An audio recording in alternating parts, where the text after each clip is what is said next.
A ver, ¿cómo es posible que el mundo pasará de viajar en diligencia a hacerlo en ferrocarriles y alta velocidad en apenas 100 años?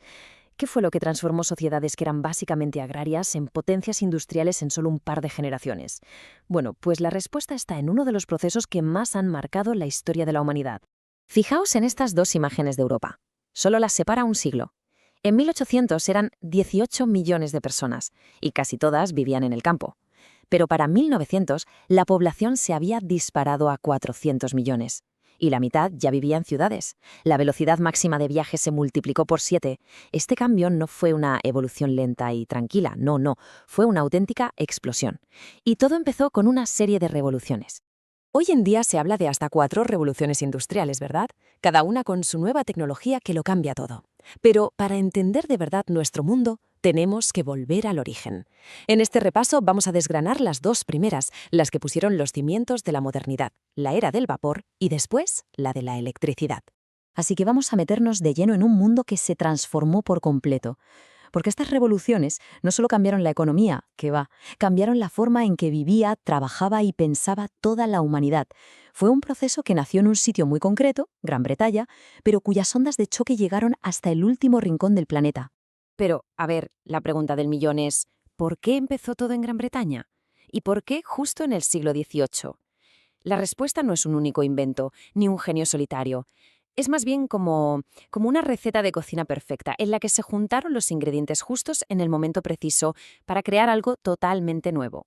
Y esta receta tenía 3 ingredientes fundamentales. Primero, una población que no paraba de crecer. Segundo, una revolución en la agricultura que de repente liberó a muchísima gente del campo.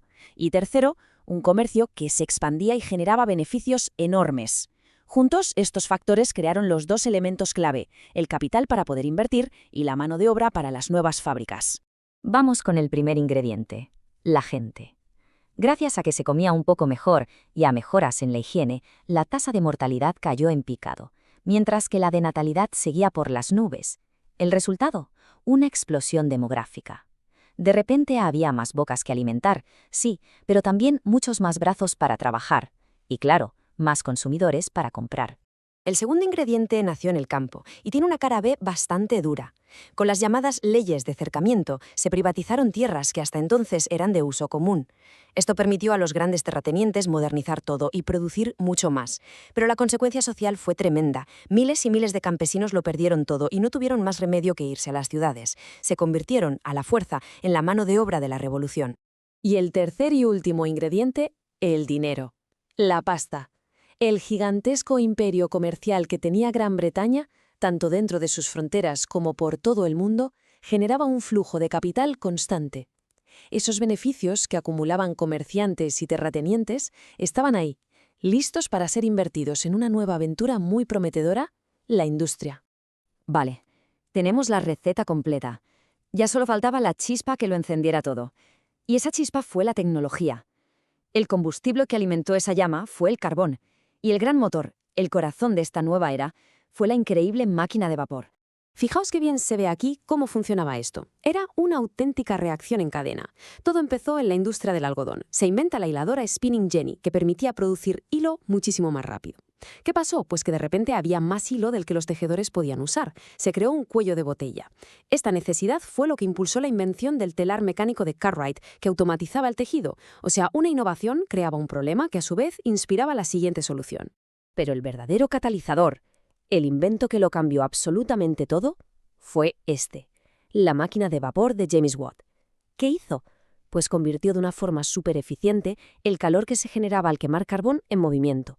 De repente, las fábricas ya no dependían de la fuerza de un río o del viento. Podían construirse en cualquier sitio y funcionar sin parar, día y noche, impulsadas por el increíble poder del vapor. Y claro, ese poder no se iba a quedar quieto en las fábricas. Se puso sobre ruedas. La locomotora de Stephenson, que la apodaron The Rocket, el cohete, demostró que el vapor podía mover cargas pesadísimas a velocidades nunca vistas. Acababa de nacer el ferrocarril, que acortó las distancias, conectó mercados y permitió transportar de forma masiva y barata materias primas como el carbón y el hierro. Pero la cosa no se quedó ahí. Hacia 1870, la revolución entró en una segunda fase. Metió una nueva marcha. El vapor y el hierro, que habían sido los reyes, dieron paso a nuevas fuentes de energía y a materiales mucho más avanzados. Y el centro de todo el poderío industrial también empezó a cambiar de sitio. ¿Y cómo diferenciamos estas dos olas? Es bastante sencillo, la verdad. La primera fue la revolución del carbón y el hierro, con Gran Bretaña a la cabeza de todo. La segunda, en cambio, fue la de la electricidad y el petróleo. El nuevo rey de los metales pasó a ser el acero, y en el trono de las potencias industriales se sentaron Alemania y Estados Unidos. A ver, si el hierro construyó las primeras fábricas, el acero construyó el mundo moderno, literalmente. Inventos como el convertidor Bessemer permitieron producir acero de forma masiva y sobre todo barata, era mucho más fuerte y versátil que el hierro, y con él se levantaron rascacielos, se tendieron puentes larguísimos y se construyeron máquinas mucho más potentes y precisas. Geográficamente, la mancha industrial ya no era solo cosa de Gran Bretaña. Se había extendido por Bélgica, por Francia y muy especialmente por el recién unificado Imperio Alemán. Regiones como la del Ruhr se convirtieron en auténticos gigantes industriales que muy pronto empezaron a competir e incluso a superar a los británicos. Toda esta transformación tecnológica trajo consigo, como no podía ser de otra forma, una revolución igual de profunda en la manera de organizar y financiar la economía. Estaban haciendo el capitalismo a gran escala. Al principio era relativamente simple. Un empresario, con sus propios ahorros, podía montar una fábrica. Eso es la autofinanciación.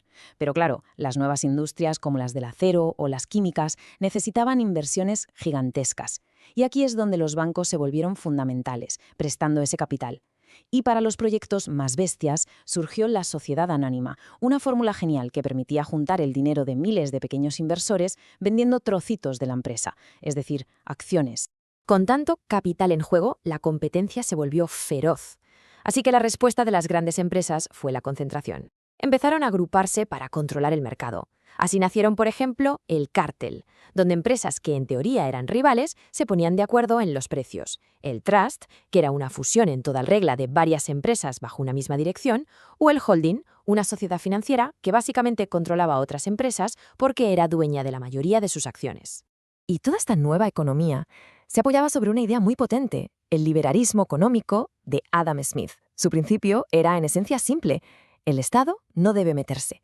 La idea era que la búsqueda del interés propio de cada persona, desde el carnicero hasta el panadero, es lo que al final, como por arte de magia, acaba beneficiando a toda la sociedad, a través de lo que él llamó la mano invisible del mercado. No cabe duda de que las revoluciones industriales desataron un progreso material como nunca se había visto, crearon una riqueza inmensa y transformaron el mundo para siempre. Pero, y este es un pero muy importante, esta transformación no salió gratis. Se construyó literalmente sobre las espaldas de una nueva clase trabajadora que se enfrentaba a unas condiciones de vida y de trabajo durísimas. El progreso fue innegable, sí, pero nos deja una pregunta fundamental que iba a resonar durante todo el siglo siguiente. ¿A qué coste social se consiguió todo aquello?